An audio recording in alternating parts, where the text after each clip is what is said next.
In this video, you'll learn how to create a portfolio on Webflow in just a few minutes so you can showcase your work professionally and attract new clients or opportunities. First, go to webflow.com and sign in to your account.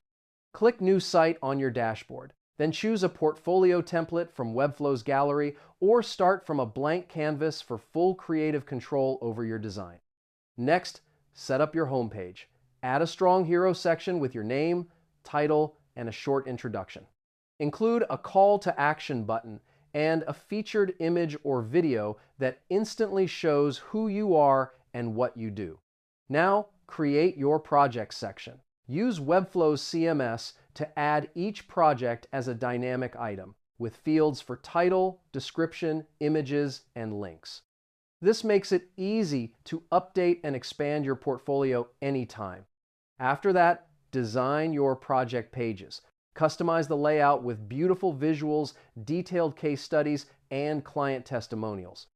Use animations and interactions to make each project feel immersive and memorable for every visitor.